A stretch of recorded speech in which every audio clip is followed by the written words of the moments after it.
So I heard some of you needed help with the stats in Sonic Racing Crossworlds. When I was playing the open beta, a lot of people kept saying, hey, what does this stat mean? What does that stat mean? Power? I don't even know what that is. And I'm like, yeah, it's a little confusing and the game doesn't really tell you what's up. So allow me, ThatSonicGamer, to show you how it all goes down. So we're going to use Sonic here and his Speedster Lightning as a perfect example here. So, as you should know by now, each character has their own stats, okay? And these stats play a very big difference with everything, but we're not going to go into the numbers portion of things just yet. We'll do that in another video. For now, I'm just going to talk about these 5 amazing stats: speed, acceleration, handling, power, and boost. So, what do they mean? Well, speed is how fast you can truly go. It marks your top speed. Acceleration, it determines how fast you can get up to your top speed. Handling determines how well you can, manage those corners and whatnot, how well you can turn. Power, now this is the one that a lot of people get confused on, so listen closely here. Power determines how well you can recover after getting hit from an item.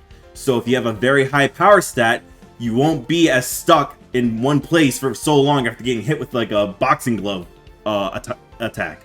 So yeah. And the freaking Ninja Star too, that also reduces the hit stun, I guess you could say, for this. It's kind of weird for a racing game, not a fighting game. Anyway, the hit stun, it reduces the hit stun that you take when you're getting hit by something. So having a high power stat, really good for that, especially when you have a gadget. It's not in this demo, but if you have a gadget on called Quick Recovery, it takes up 3 gadget slots. It's freaking amazing. I tried it in the open beta. It prevented all attacks from doing too much damage to me. Obviously, I lost rings. I don't mean damages in that. I mean damages in hit stun. I wasn't stunned for too long. That's why I can just say stunned. I wasn't stunned for long. That's the power stat. Reduces stun. There you go. And then last but certainly not least, there's the boost stat. That determines how fast you boost when you, boost. So let's say I get a level 3 drift boost off. It goes really fast, really far if I have a high boost stat. Now, I'm not saying it lasts for longer. What I'm saying, it has more potency, so to speak. Basically, it's a really strong boost. Because originally, I thought, oh, maybe having a higher boost stat means it'll last longer. It's a longer boost. No, you're filled with that nitrous when you have a high boost stat. All right? Extreme gear, high boost. It's freaking amazing, dude. It is absolutely S tier. I will admit that. All right? But, see, understanding the actual stats and whatnot, it's great and all, but there's actually something else, a little hidden thing that you need to know about these stats. You see, I'll give a little example here. Speed stat and boost stat, put those two together, you create something amazing. Your top speed being your speed stat and how fast you can boost, those two going hand in hand is absolutely S-class, high speed, supersonic speed velocity right there, okay? Which means you need to have good handling, but again, we'll get to that later. So you really got to think about how 2 stats can really work together, because when you're trying to form your character and your car with your car, or sorry, excuse me, not the C word, machine, your machine and your machine parts, you really got to like focus on what stats you really want to improve. And the way I handle things is I look at 2 stats usually, and I'm like, okay, I'm going to focus on these 2 and see how well I can max them out as best as possible. Another amazing duo with the stats are acceleration and handling. If you want to destroy everyone online, and I swear this works because I've been doing it and that's how I got to legend rank. If you want to destroy the competition, having high acceleration with not so high, it doesn't need to be like Amy levels of like, what does she have for this? Okay, well, it's in a speed type vehicle, but like going to like 60 handling, you don't really need that much. I think 35 is like a good base to have. And I tested this out with Dragon Road's Crossworld.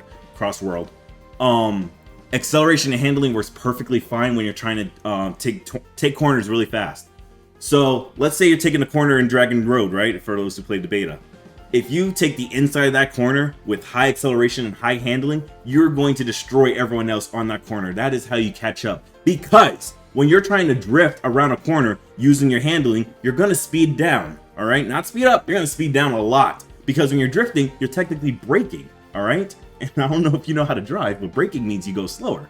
So when you're getting out of that drifting mode and you're trying to go faster, that acceleration, which again means the amount of time it takes for you to get back up to top speed, having that high acceleration is seriously going to help. That's why I love having Tails in the Speedster Lightning. Honestly, it just works. It really freaking works, man. It's pretty S-class. What? S-class. There you go. Pretty dang good. And if I were to think of another combo, honestly, the combo that I was using for online, speed and acceleration, those two stats going hand in hand, honestly, I think that's how you win.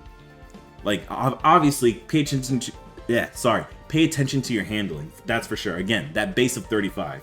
I tested it out. You don't need more than that usually. Unless the other tracks come in is going to be more cunning. Anyway, speed and acceleration. What I like to do is I look for a certain middle ground. I add them together and I see what they become. Now, for starters, I always want my acceleration to be a base 40. So right now, this wouldn't work. I would have to figure something out here. I think maybe change the wheels or something.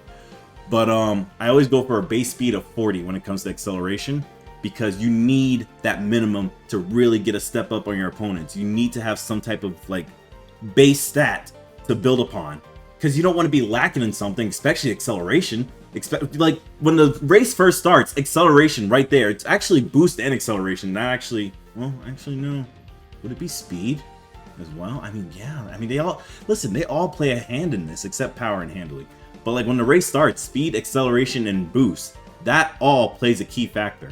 And at the final lap, when you're, that straightaway, when you're about to reach the finish line, and you see all those boost pads, speed and boost really work well. But hey, I'm getting ahead of myself.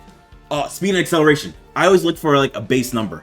40 with acceleration. Speed, I don't know. Basically, I do some math. I say, okay, can I reach 110? What does that number mean? Or 130? I'm adding speed and acceleration together. Those numbers put together. I look for a minimum of at least 110 or 100. At the very least 100, alright?